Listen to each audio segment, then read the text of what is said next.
छत्तीसगढ़ की खबरों की ओर। छत्तीसगढ़ में आज बड़े धूमधाम से हरेली तिहार मनाया जा रहा है। मुख्यमंत्री भूपेश बघेल के रायपुर निवास पर आपको बता दें कि यहां पर जोरदार तैयारियां चल रही है और हर साल मुख्यमंत्री भूपेश बघेल अपने रायपुर निवास में हरेली तिहार मनाते हैं और इसकी तैयारी लगभग पूरी कर ली गई और इस बार हरेली तिहार पर प्रदेश में छत्तीसगढ़िया ओलंपिक की शुरुआत की जाएगी।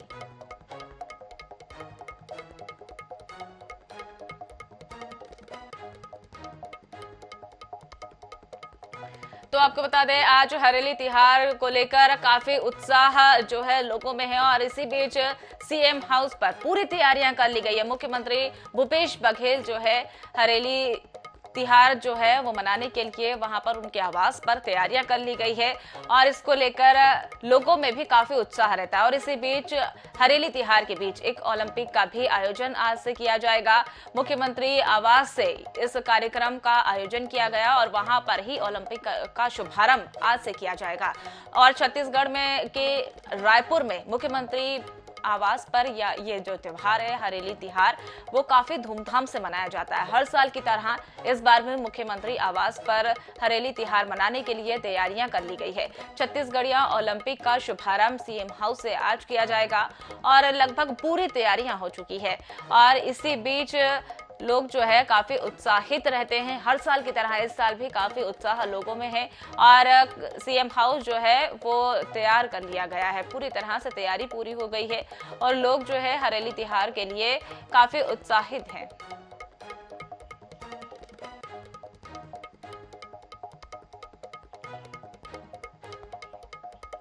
चुनाव के पहले छत्तीसगढ़ बीजेपी में लगातार बैठकों का दौर जारी और इसी कड़ी में रविवार को सोशल मीडिया, आईटी सेल समेत कई विभाग जो हैं बैठकें हुई और इस बैठक में कांग्रेस सरकार की नाकामियों को आक्रामक रूप से वहां पर उजागर करने की रणनीति बनाई गई। विधानसभा चुनाव के पहले छत्तीसगढ़ भाजपा एक्टिव मोड में नजर आ रही है। शनिवार को घोषणा पत्र समिति और आरोप पत्र समिति की बैठक लेने के बाद रविवार को चुनाव प्रभारी ओम माथुर, चुनाव सह प्रभारी मनसुख मांडविया ने मीडिया विभाग की बैठक ली। इस बैठक में सोशल मीडिया, आईटी सेल और मीडिया विभाग को दिए गए टास्क का रिव्यू किया गया। साथ ही आईटी सेल वॉर रूम के जरिए कांग्रेस सरकार पर लगातार आक्रामक रहने के लिए निर्देश दिए गए। वहीं राज्य सरकार के भ्रष्टाचार, केंद्र सरकार की उपलब्धियों को अच्छे कंटेंट के साथ उठाने के लिए कहा गया। बैठक को लेकर प्रदेश अध्यक्ष अरुण साव, पूर्व मंत्री बृजमोहन अग्रवाल ने कहा, लगातार हो रही बैठकों का लाभ पार्टी को मिलेगा। केंद्रीय स्वास्थ्य एवं परिवार कल्याण मंत्री डॉक्टर मनसुख मांडविया जी जो हमारे प्रदेश में चुनाव के सह प्रभारी है, अभी उनका आगमन हुआ है। विभिन्न स्तर की बैठकें होगी। बैठक में अब तक जो हमारी तैयारियां हुई है उसके बारे में बातचीत करेंगे और आगे किस तरह से काम करना है इन सब विषयों के लेकर अलग अलग समूह से चर्चा करेंगे, बातचीत करेंगे। निश्चित रूप से पार्टी का काम तेजी से आगे बढ़ रहा है और हमारे वरिष्ठों का मार्गदर्शन हम सबको लगातार प्राप्त हो रहा है। अभी 2 दिन हमारे प्रभारी माननीय ओम माथुर जी थे, आज सह प्रभारी मनसुख मंडाविया जी आए हैं। निश्चित रूप से इनके जो अनुभव हैं उन अनुभव का लाभ छत्तीसगढ़ को मिलेगा और छत्तीसगढ़ में भारतीय जनता पार्टी की सरकार 2023 में बनेगी और 2024 में प्रधानमंत्री नरेंद्र मोदी फिर से बनेंगे। इधर भाजपा की लगातार बैठकों पर सीएम भूपेश बघेल ने तंज कसते हुए कहा कि भाजपा प्रदेश में नेतृत्व विहीन और मुद्दा विहीन हो गई है। भाजपा को अब पीएम मोदी के चेहरे पर भी हार का सामना करना पड़ रहा है।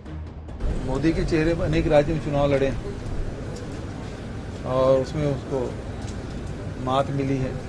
अभी ताजा तरीन कर्नाटक की बात कर सकते हैं और हिमाचल की बात कर सकते हैं। तो स्थानीय मुद्दे अलग होते हैं, राष्ट्रीय मुद्दे अलग होते हैं, लेकिन ये है कि भारतीय जनता पार्टी नेतृत्वहीन भी हो गया प्रदेश में और मुद्दा विहीन भी है। छत्तीसगढ़ में विधानसभा चुनाव 2023 को लेकर सभी राजनीतिक दलों ने अपनी कमर कस ली है।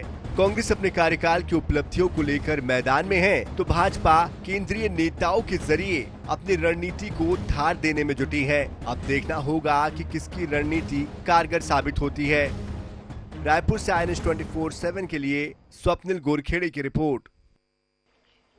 पीसीसी चीफ का पदभार संभालने के बाद दीपक बैज ने रविवार को रायपुर के राजीव भवन में कई मुद्दों पर बैठक ली और संचार विभाग और मोर्चा प्रकोष्ठ विभाग के अध्यक्षों की बैठक में आगामी कार्य योजना को लेकर चर्चा की गई। दीपक बैज ने कहा कि हमने 90 विधानसभा तक पहुंचना है और संगठन को मजबूत करना है। बूथ से लेकर प्रदेश में तक हर काम जो है हमारे द्वारा किया जाएगा। बीजेपी के पास कोई मुद्दा नहीं है। हमारी सरकार ने अच्छा काम किया है। हमारा पहला लक्ष्य कार्यकर्ताओं को चार्ज करना है।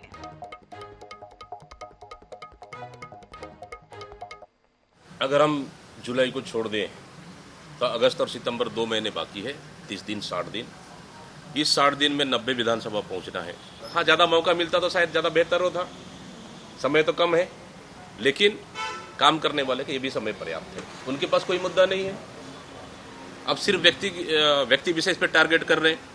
उनके पास कोई मुद्दा नहीं है। माननीय मुख्यमंत्री भूपेश बघेल जी, कांग्रेस की सरकार ने इतना बढ़िया काम किया है सभी वर्गों के लिए, सभी तबकों के लिए, और हमको जनता के बीच में जाने के लिए कहीं भी दिक्कत नहीं है। हमारा एक एक कार्यकर्ता, इसलिए भारतीय जनता पार्टी स्थानीय व्यक्ति विशेष मुद्दा बनाकर वो चुनाव लड़ना चाह रही है।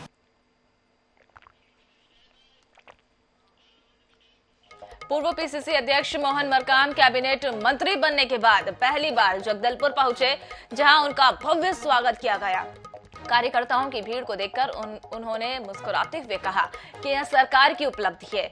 यही कारण है कि लोग आज भी कांग्रेस से जुड़ रहे हैं। मंत्री जो है मरकाम ने दावा किया कि मिशन 2023 के तहत अगली सरकार कांग्रेस की बनेगी। आपको बता दें कि INH के लिए के संवाददाता जीवानंद ने मंत्री मोहन मरकाम से खास बातचीत की। आइए क्या कुछ अहम रहा, हम आपको सुनाते हैं। कैबिनेट मंत्री में अनुसूचित जनजाति पिछड़ा वर्ग की मंत्री बनने के बाद मोहन मरकाम जी पहली बार बस्तर पहुंचे हैं। उनके साथ हम चर्चा करेंगे। सर, पहले पीसीसी अध्यक्ष, अब मंत्री का दर्जा, क्या कहेंगे? 4 सालों तक संगठन के मुखिया के रूप में पार्टी को मजबूती प्रदान करने का प्रयास किया। अब छत्तीसगढ़ सरकार में कैबिनेट मंत्री के रूप में ST, SC, OBC माइनॉरिटी, जो लगभग 85% से अधिक जनसंख्या छत्तीसगढ़ में है, उनके विकास के लिए हमारी सरकार ने योजनाएं बनाई है। उन योजनाओं को क्रियान्वित करना विभाग की जिम्मेदारी है। तो मैं एक बड़ी जिम्मेदारी मिली है, समय भी कम है, फिर भी हम अच्छे ढंग से काम करने का प्रयास करेंगे। अंतिम सवाल यह है, जिस प्रकार बस्तर एक आदिवासी बहुल क्षेत्र है, आदिवासी की तमाम समस्या है, समय कम है, कितने घंटा काम करेंगे और इससे बहुल क्षेत्रों को किस प्रकार सेवा देंगे आप? देखिए, 2020 मैच होता है ना, 20 ओवर में सब कुछ करना रहता है। हम कोशिश करेंगे इन 100 दिनों में बेहतर काम कर सकते हैं। इस क्षेत्र की जनता की भलाई के लिए हम क्या कर सकते हैं, और लगातार हम उनके लिए प्रयास करेंगे। निश्चित रूप से हमारे साथ मौजूद रहे मोहन मरकाम जी। आप देख सकते हैं कि तमाम जो समर्थक है उनसे मिलने के लिए पहुंचे हैं और पहली बार बस्तर प्रवास पे पहुंचे, और यही कारण है कि लोगों के मन में खासा उत्साह है। उनका साफ तौर पे कहना है कि ये समय कम है और काम ज्यादा है, इसलिए वो दिन रात एक करके जनता की सेवा करने के लिए तत्पर रहेंगे। कैमरामैन संजू के साथ जीवनानंद हालदार, INS न्यूज, जगदलपुर। विधानसभा चुनाव को लेकर सियासी सरगर्मी अब तेज हो गई है। आपको बता दें, रायपुर में बीजेपी कार्यालय में मिशन 2023 को लेकर बैठकों का दौर चल रहा है। बीजेपी के प्रदेश अध्यक्ष अरुण साव ने पत्रकारों से चर्चा के दौरान दावा किया कि 2023 में छत्तीसगढ़ में बीजेपी की सरकार बनने जा रही है। इसके अलावा 18 जुलाई को शुरू होने वाले छत्तीसगढ़ विधानसभा के सत्र को लेकर उन्होंने कहा, कांग्रेस सरकार जनता और किसानों के साथ छल कर रही है, इसलिए विधानसभा सत्र में सरकार के खिलाफ अविश्वास प्रस्ताव लेकर आएंगे।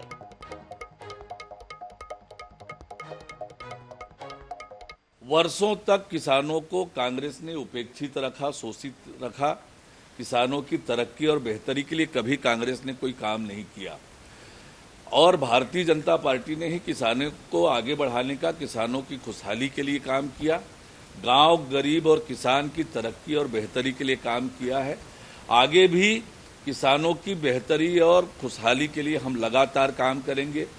केंद्र सरकार भी लगातार योजना बनाकर काम कर रही है, और निश्चित रूप से हमारी तैयारी होगी। हम जब सरकार बनेगी, हम और अच्छे से किसानों की बेहतरी के लिए काम करेंगे। छत्तीसगढ़ विधानसभा का अंतिम सत्र 18 तारीख से होने वाला है, 18 जुलाई से। भारतीय जनता पार्टी ने सरकार के खिलाफ अविश्वास प्रस्ताव प्रस्तुत किया है। ये गूंगी बहरी सरकार जो जनता के लिए काम नहीं कर रही है, न जनता की सुन रही है, और इसलिए हमने अविश्वास प्रस्ताव लाया है ताकि जनता के मुद्दों को सदन में प्रखरता मुखरता से उठा सके।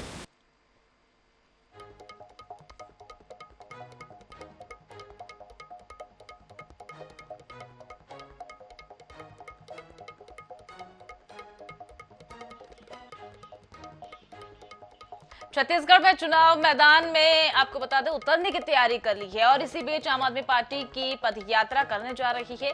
वही पार्टी ने अपनी इस यात्रा का नाम बदलवाने के लिए और बदलाव के लिए ये यात्रा रखी हुई है। ये यात्रा छत्तीसगढ़ में 4 अलग अलग स्थानों से निकल ली जाएगी और इसकी शुरुआत रविवार से कुनकुरी विधानसभा से हो रही है। आम आदमी पार्टी के सह प्रभारी इस यात्रा का नेतृत्व करेंगे। आपको बता दें कि आम आदमी पार्टी इस बार छत्तीसगढ़ में अपनी पूरी ताकत झोंक रही है। रायपुर बिलासपुर में पार्टी की महारैली से पार्टी का केंद्रीय नेतृत्व उत्साही है और अब पार्टी को मजबूत करने के लिए लगातार नए सदस्य भी जोड़े जा रहे हैं। तो दूसरी ओर डोर टू डोर कैंपेन भी किया जा रहा है। इसी कड़ी में आप सभी विधानसभाओं में बदलाव पदयात्रा निकाल रही है। पार्टी पदाधिकारियों का दावा है कि दिल्ली और पंजाब मॉडल की छत्तीसगढ़ में अपनाने की बात जनता कर रही है, क्योंकि यहाँ भी लोग अब बदलाव चाहते हैं और अब विकल्प के रूप में आम आदमी पार्टी को देख रहे हैं। आम आदमी पार्टी छत्तीसगढ़ के चुनाव को लेके बहुत ज्यादा संजीदा है और जिस तरीके का जन सैलाब 2 जुलाई को बिलासपुर में आया, वो पार्टी को नई रणनीति बनाने के लिए मजबूर किया और उसी रणनीति के तहत जो अरविंद जी का प्रोग्राम था वो थोड़ा सा पोस्टपोन हुआ है और आम आदमी पार्टी अगला कार्यक्रम बस्तर में करेगी। अभी डेट आनी बाकी है और बस्तर के मुद्दों को लेके भी बहुत संजीदगी है, इसलिए उसको पोस्टपोन किया गया। आप पार्टी के पदाधिकारियों के मुताबिक विधानसभा चुनाव में आप पार्टी बड़ी शक्ति के रूप में उभर कर सामने आएगी। जिस प्रकार पंजाब, दिल्ली, गुजरात में जनता ने आप पार्टी को चुना, वैसा ही चमत्कार यहाँ भी देखने को मिलेगा। देखिए, पदयात्रा करते हुए छत्तीसगढ़ के हर जनता नीचे स्तर तक जनसंपर्क करके अरविंद केजरीवाल जी के नीतियों को आम जनता तक पहुंचाना है और हमको इस बात का गर्व है कि छत्तीसगढ़ की जनता 15 साल में दोनों पार्टी को देख ली। अब आम आदमी पार्टी की ओर रुझान है, वो ध्यान से सुन रहे हैं, समझ रहे हैं और निश्चित रूप से अगला जो चुनाव होगा दिसंबर 2023 के विधानसभा चुनाव में आम आदमी पार्टी को अच्छी स्थिति मिलेगी। जो काम दिल्ली और पंजाब में हुआ है, आंख में दिख रहा है, प्रत्यक्षम किम प्रमाणम, जो प्रत्यक्ष दिख रहा है उसको प्रमाण की जरूरत नहीं है। उन सब नीतियों को छत्तीसगढ़ में केजरीवाल जी लागू करेंगे। बहरहाल वर्ष 2013 में कांग्रेस ने परिवर्तन यात्रा पर जिस प्रकार से माहौल तैयार किया था, वैसे ही चमत्कार की उम्मीद आम आदमी पार्टी भी कर रही है। अब देखना है कि आपको बदलाव यात्रा का कितना लाभ मिलता है। रायपुर से NH 24/7 के लिए मनोज नायक की रिपोर्ट।